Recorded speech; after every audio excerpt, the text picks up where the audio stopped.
Well, hello everybody, it's Dr. Drake 63 here again today.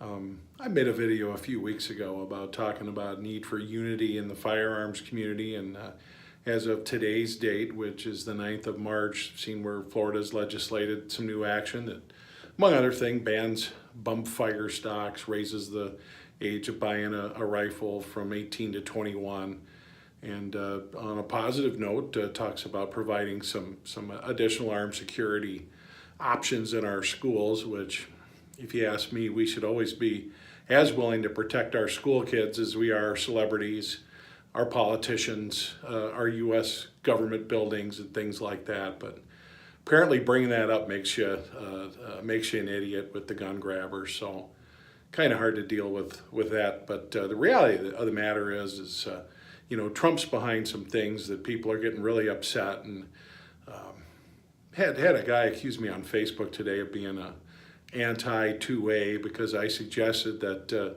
you need to have discussions with folks about these firearms laws, and here's why.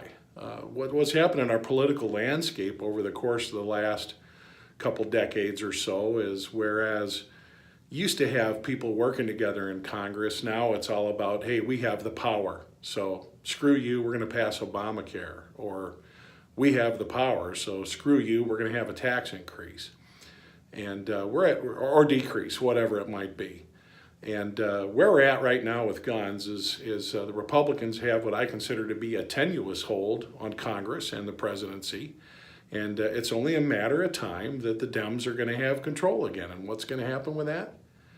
I believe that the Democrats, when they do have all the power, are going to do some things that are going to be extremely disappointing to firearms owners. So I believe that having a dialogue is important only to avoid stuff like that.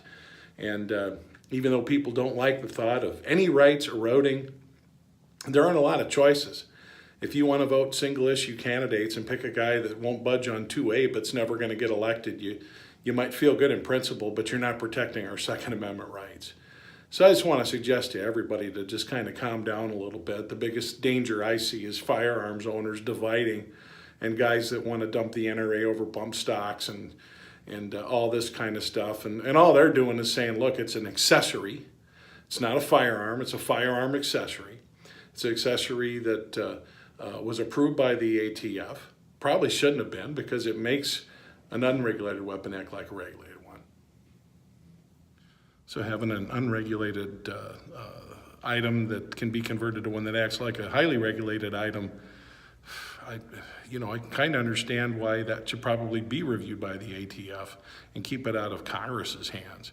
It was the ATF that approved it to begin with. So it's time for some consistency on some things like this. And but mostly, I just want to suggest that we need to pull together, keep our calm heads right now, because if firearms owners start falling apart now, and if we start, for lack of a better word, ambushing each other, we're really going to be cooked. So just wanted to throw that out there.